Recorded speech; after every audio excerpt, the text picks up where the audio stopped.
Welcome to the Saturday Top-Up show, and everyone's raring to go. It's a cracking day. The track is good. There's a bit of action, early action on the fair. The scratchings are light. Glenn Pollitt's suited up. Yes, scratchings are light. Yeah, I'm in the members today with my only suit, Gord, before you make a comment. Only own one suit. Is that white shirt, white tie? White shirt, pink tie. Oh, okay. So pink, you don't... Yeah, okay. Who'd wear white shirt, white tie? But it does well, look... I just sort of can't... It does look white. It's hard to pick up. It's hard to pick up, Yeah. You're going for a bit of an Italian mafioso look there, Glenn. Is that a ginger beard or a grey beard, Gord? I can't quite pick it up. I tell you what, it'll be grey soon. You'll be happy. Everyone getting over their $25 quaddie collects yesterday from Gosford. You must have filled up yesterday, Gosford. One after the other, the favourites rolled in. No, there wasn't betting at Gosford yesterday, but I thought Let It Timmy Pour Clark, being... Clark, 3 winners. Let It Pour winning its last race. Oh, that'll be the last win it ever gets. What is it? It runs around $1.20 and it's a terrible win. I remember bookmaking at the provincials. We just didn't have 5s on shots back then. There were 2 5s on shots yesterday. Just yeah. Anyway, that was Gosford. Let's get to Rosehill. Let's get to Rosehill. Yeah, we've got something happening here at Rosehill. Gord will have done a little bit more work. Our good man came good with a very funny write-up that was. Well, gee, did a hard copy. That was very. Did you read it, Gord? No, I haven't read it. Oh, you got to read it. It's fucking funny. So that's come through the app, has it, or? And email. You've gone straight to race 2 here, Mark. Yeah, it's okay. I'll come back. It's very funny, Gord. So he goes, GP likes this, but then Lamborn grade him up and he doesn't know what he's fucking doing. Good stuff. Yeah, it is. Thanks so much, Walgie. That was great entertainment. Yeah. We sent you 2,000 in the mail. No, we didn't. Oh dear, we did give him a present. Okay, race 1 man. And Baker. Mr. Baker has been to the stewards to say that Free Hearted is to lead. So that's juiced the race up a bit because, of course, Vitesse was the designated leader in this race. Bjorn wants a bit of pace for number 1, does he? That's funny. I saw that Crookie sent out a tweet yesterday. Some 300-to-1 shot took on the leader at Cairns yesterday. He apparently finished 1,764 lengths last. Anyway, the leader and favourite got beaten. This race remains a bit inscrutable, really. There's in terms of later races, there's not much doing at this stage. Anyone want to say anything about this race, or do we just want to get through it? And I just want to watch the parade. I want to see how Nimmerley comes back, Mark. I know how Dancing will look, and I know how most of them will look. So to me, it's just looking at Nimmerley and looking at She's Ideal to make my full opinion. Gord, you got any clarity on this race at all? No, it's a no-bet race for me. Okay. The highway has... I think it's a good start to give us straight away an idea to the track, though, Gord. Yeah, of course. We're always looking for that, and we want to try and work it out before the market. Different angles, and it's a juicy race. And now also with Baker going forward, that's great. The highway, and there was a bit of consensus about Cosmic Haze, who is the horse of interest on the fair. The opening favourite, Yulong Base, no activity at all on the fair. You'd think. Look at that, $198 match, 3,300 underneath it. Cosmic Haze, wow. Yeah. So $10 smart decision. That's probably mine. Yes, mainly it was a while ago that interest on Cosmic Haze, and it has sort of kicked back out a bit. Did trade high 3s there for a while. Obviously, it's a horse of interest in what I thought was a pretty hollow-looking highway. I guess Cody has set his horse up quite well, with the trial since the last run, and it's relatively lightly raced. And you'd have to say he's trying to turn his highway form around. Is that what you know for? Yes. Well, it must be very frustrating for him. I see that Scalia is pretty solid this morning, Mark. Yeah, so there were two overnight movers, fixed odds, and they were Cosmic Haze and Scalio. So they're pressing in on the favourite, who looks a touch easy. And it gets a bit thin after those 3, doesn't it? Really? Yeah. Well, my roughie in the race is number 10. You mentioned T. Clark rode 3 winners yesterday. Hopefully that gives him a little bit of confidence coming into the meeting today, because he needs to get his Metro form back and quickly. Anything to add there, Gord? Yeah, simple race for me. There's only 2 chances. I'm 2 from 1. Primary bet on number 2, and if number 1 blows, I'll have a saver on it. I don't think there's anything else in the race. Okay. Race 3 is a pedestrian sort of, hangover sort of race, benchmark 78 with not much fresh blood. And not much action on the fair at this stage. No real movers or shakers as far as the betting is concerned. Obviously, we've got some very wet form with Not Faint-Hearted and Badouche and other wet form there coming onto a dry track today. So punters will be a little bit wary, won't they? Yeah, they sure will. I had a great dream last night. I've been having the maddest dreams lately. I dreamt that I kept hitting my lay button on Not Faint-Hearted at 460 and 480 and kept laying and laying and laying. And I thought, wow, imagine laying this at under 4-1. This is a beauty. And of course, you wake up at $8 on the fair and you remember it's just a dream. Just a dream. Just a dream. Yeah, it'll be interesting to see how Badouche goes here, Gord. And Cisco Bay is another horse of interest, with the new stable and the hot trial and not given much opportunity first up. Yeah, Badouche does have some form on the good track. So even though it's run a dominant winner and a decent run, its first up start both on heavy tracks this preparation, I don't see any reason for why it wouldn't handle the good track. But yet again, another really tricky race because there's a few confusing lines there. And, the crazy thing is when I did this race properly last night, I had Papa Warrior in there, and Papa Warrior is never a bet for me. So it's a scary race for me. I could play around at the long odds on Cisco Bay, but I'm concerned about a good track for Cisco Bay. So confusing race. And it has been a bit of a Warwick farm horse in the past. Discharged. What are we saying about how the gay bots are travelling, Gord? Well, they're going very poorly. They need to pull their fingers out, but it looks an interesting race for Discharged. The type of race that. I wouldn't just pen it off the trainer there, Mark, because there was merits to its first up run. So let's lean our weighting more to that first up run than the stable. But, And Glenn, Bobby D, there's 300 sitting there wanting $32. I'm thinking it would trade longer. I was thinking it would trade longer till I saw that $300 at 32s. Yeah. That's always a good it's sign. Just sitting there and, but now you're thinking, what will it? But then 5 minutes out from the race, you go, gee, I should have just taken that 300 because now I can get 46. Yeah, maybe. Anyway, we'll wait and see. I didn't have it hopeless in the race. I just thought it would, would not be. It'd be $51, $61. Okay, so Corcho's relatively firm in this next race, but have a look at the matchings on guys there. Number 11, just out of the blue. Wow. 4,000 just traded on guys. I saw that bet overnight. Last night when I went to bed, it was sitting there at 9 and 9.2, and someone wanted 3,333 on it. Yeah. Well, it is $9 fixed odds, so it seems weird, doesn't it? I haven't checked that There's some funny things happen on like I bet on the fair like 10 hours a day.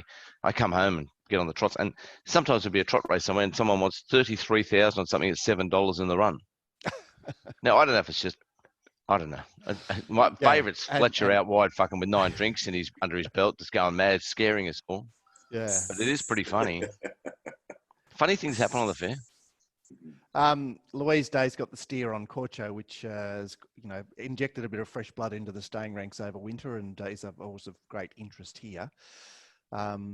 She has held her own quite well, hasn't she, Louise Day? She was 3 kilos off, Mark. I think she's doing a really good job. Okay, and I'd be looking for a drop-off in the near future, purely because I think that claim is far more important on wet tracks. And is perceived to be more important as well. Well, whether it's self-perpetuating or not, it exists. Yeah, the interesting comment by Glenn on Wednesday was Stacey Metcalf, who, God, she just didn't know what she was doing on that horse of Kristen Buchanan's. It's she does need to claim much more anyway. If I claim the same, it is funny. It's an easy decision. I'm not sure I'm going to play too much in this race, but I mentioned 1 and 2 yesterday. I could still entertain having a bet on that. And it's something at crazy odds where I didn't mind its run last start was the thing down the bottom there, Etheridge, which it was I didn't an mention interesting yesterday. Run, wasn't it? Yeah, it's had a bit of time off, but a trial, and was an acceptor for Wyong tomorrow, I guess, in that mile race, or the Wyong Cup Prelude or whatever it is. it's elected to stay here. It's a horse of interest for sure, good. Now we get into something a little bit more tantalising. Mama Reagan is a horse of focus, great focus there, but someone's decided they want to lay the 9-2 or 550, 560. There it is. Have a look at the amount laid against it. 13,800. Then the horse below at 500. They're basically the same price, Nelly. Wow. Yeah, well, for obviously the exchange requires backers and layers, so it's it's always interesting to see those horses that do find the backers and layers. Well, easy for this race because she could go either way on 4 horses. It's a fascinating race, and Glenn, I imagine the parade is absolutely key here. Yeah, I'm hoping I get it right because these are top. 4 good horses here. Yeah, it was suggested to me by a very good judge that Doubtland was the weak link in the race. I guess, Gord, you're not a fan based on its trials, which I suppose adds some fuel to that theory. Yeah, but yet again, I'll grey everybody up again. It was a Hawks trial. Yeah. You don't get the best guide off Hawks trials. Mama Reagan resuming his second preparation. I must say, I looked at G-Boss and went, but it is a horse that just overachieved a buggery in its first preparation, and to resume in its second preparation, John Thompson has really improved his stock since Nash got involved in the stable. So, it's a comment you could say about every horse overachieving those 4 runners. Like even Peltzer had overachieved last prep. And did they overachieve, or are they just good horses? We'll find out this preparation. Yep, for sure. We need intolerant against them. Oh, well, we'd blow them away. All right. The Commodore Garden 1178 Electric Girl and Sangria horses of note early doors there. Not much interest in Black Magnum. It's going to be, well, many times longer than it has been in recent starts. And someone's bobbed up there wanting $12.50 my horse, Plonker. Destination remains sort of thereabouts, but it's another race where I suppose you're keen to have a look at Electric Girl, Glenn. Oh, super keen. And, Gwenda's horses first up generally look pretty close to tip top. So, yeah, well, she has given it 2 trials, and I'm sure it'll be spot on. Can't wait to see. It's just the configuration of the race is so tricky. It's like absorbing is the word, isn't it? Yeah. I think one's going to get out in the market and run a big race here. All right. And anything to add, Gord? There's only 2 chances in the race, Electric Girl and Sangria. Primary bet Electric Girl, something on Sangria. Okay. Going to grey anybody up, just going to tell us, Gord? It's just he's speaking straight. The other feature, one of the other features is the Ming Dynasty. Overlord is the focus at this stage. Trading in low 3s, a little bit. Interesting bet there on the top one, Mark. Almost $2,008. Yeah, well, it's a horse that sort of trimmed up slightly in the fixed odds. So hateful horse. Well, hateful horse. Where's T Marquand when you need him? The horse, of course, was not tuned up first up and in the wrong lane, but it's still got those weight conditions against it. It's one of those situations where you imagine that the stable is softly until they get into the set weights. We see this every year with these 3-year-olds that if something happens to have had black type in its 2-year-old days, it turns up here with 59 against the others. I think the bottom weights there are 53. So it's like the stable's just going, well, this is not our target race. Because of course, he will be meeting these other horses up to 6 better at their next start. And it'll make no difference. Can't win today and won't win with a 6-kilo turnaround either. Okay, no opinion of the horse. Gord, have you got any clarity here? Yeah, 4 wins. Okay. Anything to add, Glenn? Gord, will you stop growing everybody up? I think this might be a good horse. We'll have to get. I love the race before when there's only 2 chances. If they both get beat after the race, they say, "We haven't got." Oh, they both got beat, but there was only 2 chances. Yeah, I repriced them. Repriced them both even money. Fucking hell. All right. We'll have to Is get this the last? Paul G No, to it's do okay. a hard copy on the top-up show as well. No, this is the penultimate, where Mugger 2 is a pronounced favourite, and 10,000 has been matched on the horse at this stage. What's that? Someone said, well, basically, the punters have had 5,000 at the moment. Taikamochi, of course, looks to get a relatively loose lead with Sekanderabad chasing, because Tory Joy did not get a start. So it's sort of firm in the market, but all roads lead to Mugger 2, and that good judge that I mentioned earlier won't hear of Mugger 2 being beaten. Will you hear of Mugger 2 being beaten, Gord? No, it went. All right. When you analyse that win first up over, maybe not. I mean, that was when it might have been, I don't know, less likely to win. What can I say? In doubt, and it did some sensational stuff as far as the clock is concerned. This horse is absolutely flying, and I love the 1900 metres. Can't see it getting beaten. Our good man Dave Potter, under his pseudonym on YouTube, suggested that whilst he certainly fancied it, he couldn't take that sort of price Mugger 2 on a dry track. He suggested that it was perhaps more effective on soft ground. Glenn, it's the horse that we watched that YouTube video of, isn't it? The most impressive ever winner. Yep. I wonder I'm just trying to think what that ground was like on that day. It must have been damp. Anyway, I suppose that's a small question, Mark. If I think it's going to win too, Gord. This is where I think it's going to win. At this price, I just can't win on it. There's no need to rush into that price, because there's some percentages elsewhere, but it's just a bet. And the last race. Sorry, Mark, where was that best ever win? Overseas. It was in England. I sent it to you, Gord. Yeah, I know, but didn't it win by a big margin? I'm looking at its overseas runs right now. No, it didn't win by a big margin. It was just under a throttle hold all the way down the straight. Well, I think it might have been at Doncaster, and that was on a good track. All right, well, that's good to know. Wow. But we'll check that out later. Meanwhile, the nightcap has seen a little bit of firm for Tenley fixed odds, and Prime Candidate and Subpoenaed are the horses of focus there at the top of the market there. Something Fast has had a throat operation, my WA man tells me, which he doesn't like, and tends not be great. It tends not to be great, but it's a top horse. If it looks great and it's $9, I'm going to throw something on it. Of course, the stable is struggling at the moment. And the stable's struggling as well. We're talking about Something Fast. Gord, take us home here.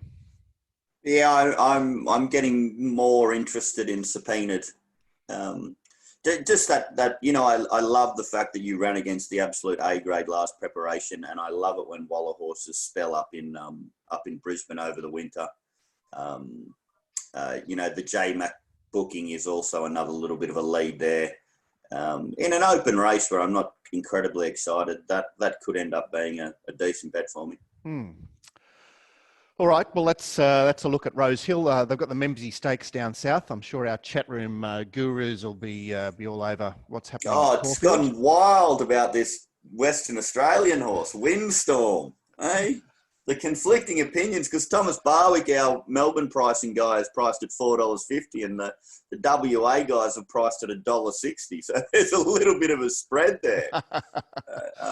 And by the way, I've if you're in the chat room, I've posted a few things I really like at Kembla today. There's 4 I'm particularly interested in. So yeah, good on you, Gord. You're very generous with your time. Good on you, mate. I posted, I think, about 9:08, Glenn.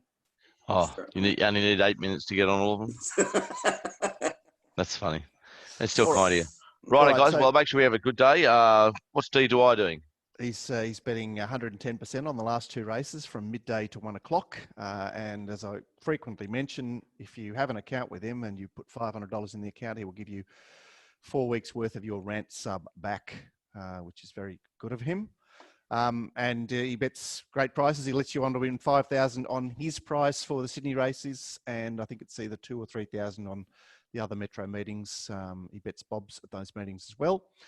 And you'd be crazy not to have an account with him. Meanwhile, you'd be crazy not to have a Racing Rant subscription, because click up there. Huh?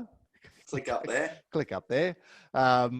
Because you get the first 2 weeks free, and you get a ton of content from us. You get access to this world famous rant room chat room, which has attracted like bees to a honeypot. Lots and lots of good judges. So it's a real feast in there, and that comes as part of your sub as well. So get on board, and meanwhile get to Rosehill or get betting on wherever you're interested today, and we'll reconvene on Monday to see how it all unfolded. See you later, guys. See you guys.